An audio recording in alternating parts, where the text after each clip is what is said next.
Australia, I'm gonna say it from right now, you guys are immediately invited to La Parranda. After that ovation that you gave Bad Bunny this last weekend, and the look the look on his face alone just says how loved he felt to be in your country. And man, it brought emotions to me to see him feel that amount of love from a country, especially after the amount of hatred he felt in his own country.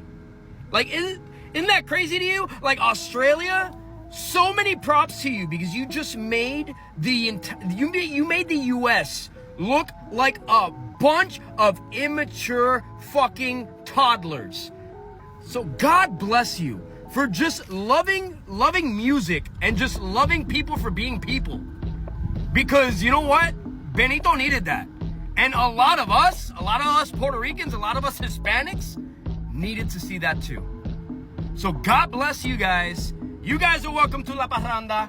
Make sure el pernil is a must grab. Arroz con gandules is another. You add that, you pair it, and los plátanos. Grab it all. You guys come, we're gonna dance, we're gonna have a blast. La Parranda es para ti esta noche. A month ago, my mate asked me if I wanted to watch Bad Bunny in Sydney. I said, who's Bad Bunny? I thought it was a girl. No, it's this bloke. He's the biggest star in Latin America. Anyway, I said, book the tickets. I'm sure it'll be fun. My eyes have been open. I'm a casual, yeah? I watched him at the Super Bowl. I was like, okay, he's actually decent. I've got tickets to him in Sydney, on the other side of the world. Bear in mind, I live in London, UK. I was like, this is going to be unreal. And it didn't disappoint. The aura and the crowd control this man has is insane, yeah? Bear in mind, he's in a country where, you know, we're all English speaking. He just comes on stage and he stares at the crowd for like a minute. Just like this. Just like that. Pure aura. Like, I've seen the clip of Michael Jackson doing it back in the day at the Super Bowl, yeah, in the 90s. This guy had girls fainting, like Latina girls fainting at the front of the audience. I was like, oh my days, this guy's a superstar. I was just amazed. Like, I couldn't get my head around it. I didn't know who this guy was a month ago. And now I've like actually looked into him and like seen how famous he is.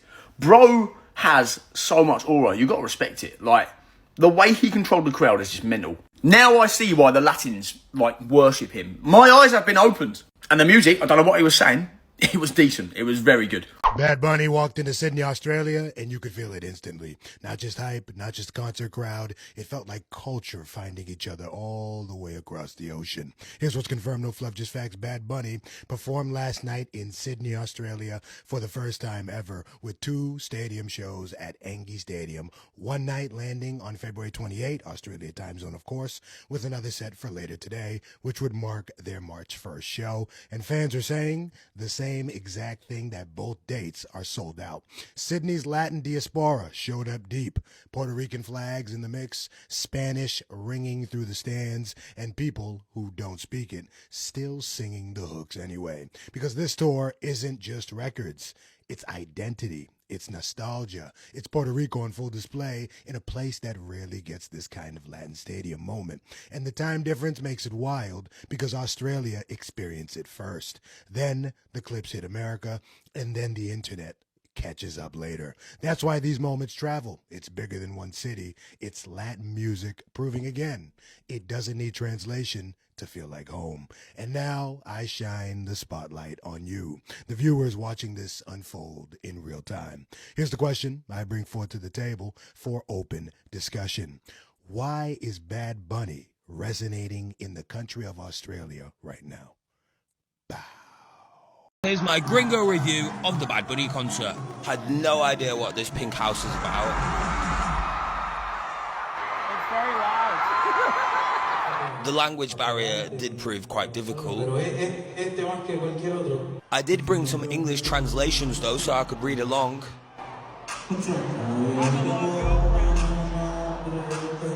The whole show started so wholesome and romantic until this random boy shouted something and everything changed.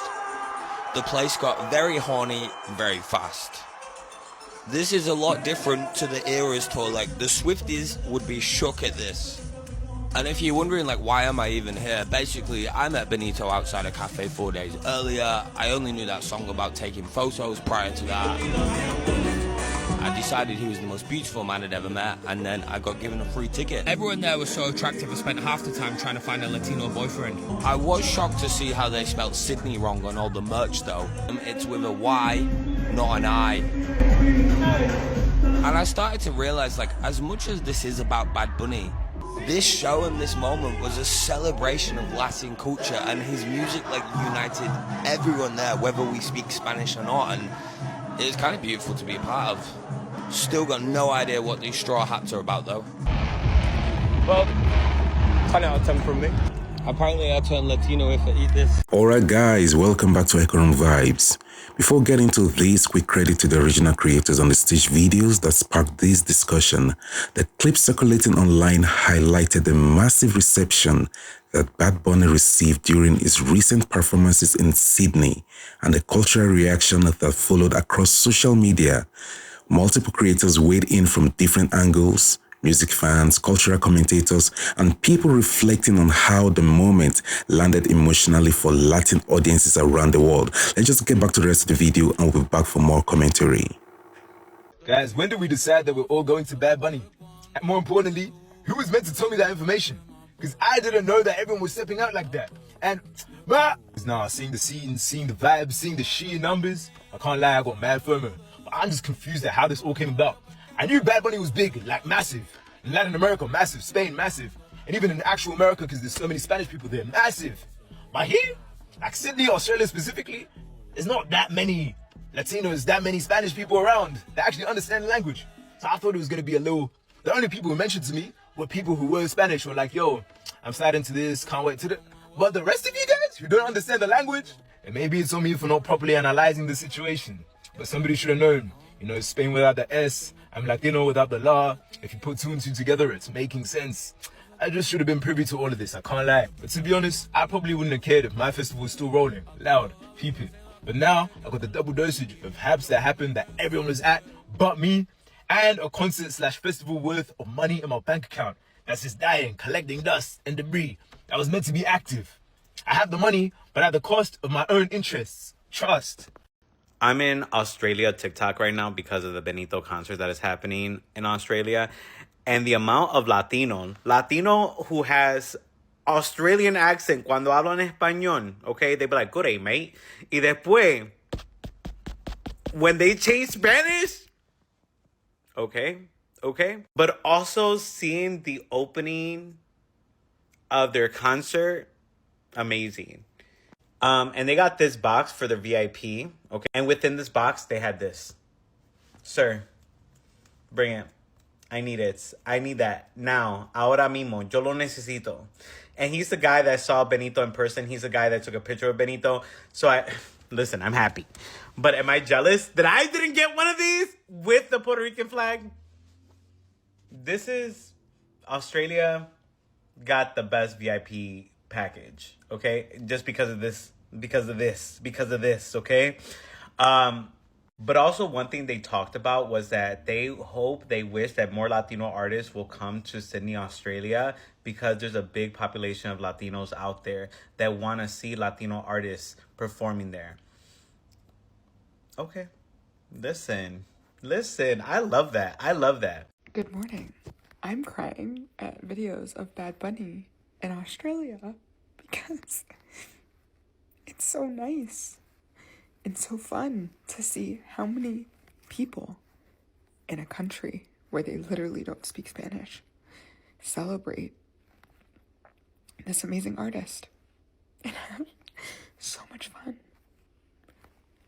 And Australians are going and don't even know the words and are so excited about it.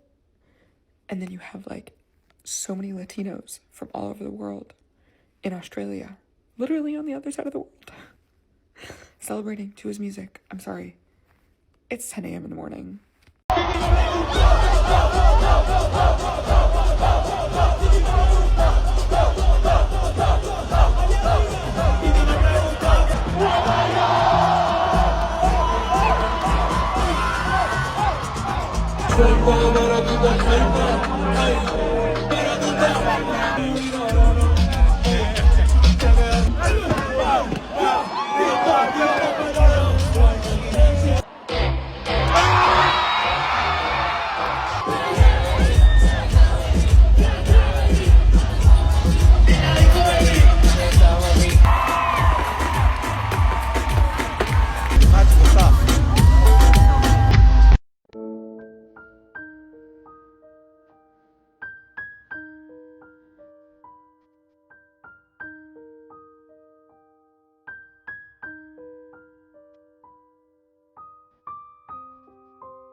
Welcome back, guys. Now, here is the interesting part. The internet started framing the moment as Australia just made the United States look bad, which, to be honest, is a very internet way to summarize a much bigger story. Because what actually happened was something pretty simple. A global artist walked into a stadium on the other side of the planet, and thousands of people showed up ready to celebrate the music, the culture, and the moment. No translation required. That's the fascinating thing about Latin trap and the modern Latin pop. The rhythm travels faster than language barriers. You can drop those beats in a country where Spanish isn't widely spoken, and suddenly an entire stadium is trying their best to sing along anyway. Half the crowd might not know every word, but they know the vibe. And honestly, that's cultural globalization in real time. Now the online conversation took a sharper turn when people started comparing that moment to the reception Latin artists sometimes experience in the United States. Some commentators argue that the enthusiasm in Australia felt more welcoming than what artists sometimes encounter closer to home. That's where the America Looks Dumb commentary came from. But let's slow down a little, because the reality is more layered than a viral headline. The United States has been the epicenter of Latin's music explosion for years. Streaming charts, stadium tours, collaborations across genres. Those things didn't happen by accident. The US Latino community helped build that global wave. At the same time, moments like the Sydney shows highlight something powerful. Culture doesn't belong to one geography anymore. Latin music used to be considered regional. Now it's stadium music in countries separated by oceans. Think about that for a second. Puerto Rican slang echoing through an Australian stadium while fans wave flags from multiple countries. That's not just a concert, that's cultural cross-pollination. And the internet, of course, had to turn it into a competition because social media loves a scoreboard. Country versus country, culture versus culture. Who showed more love? Who deserves the artist more? But the deeper takeaway is actually more hopeful than that. What we are witnessing is the normalization of global culture. Artists like Bad Bunny aren't just entertainers anymore. They are cultural bridges. They carry language, identity, and storytelling across borders that used to feel impossible to cross. And when a crowd thousands of miles away embraces that energy, it sends a signal. Culture travels, identity travels, music definitely travels. Now here's where the satire part kicks in. The idea that Australia somehow outperformed America in approaching Latin music is kind of funny when you think about it. The United States has entire cities where Spanish dominate the radio, the food scene, the nightlife, the festivals. Latin culture isn't foreign there. It's woven into the national fabric. But what Australia did show is something refreshing.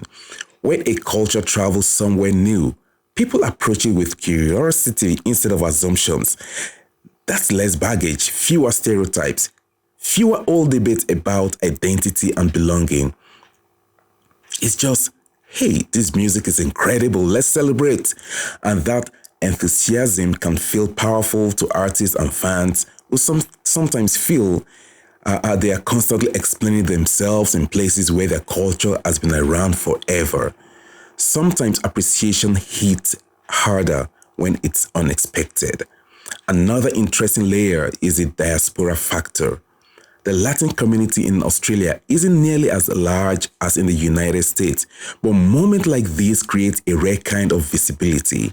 Suddenly, a culture that might feel scattered or small locally gets amplified on a massive stage.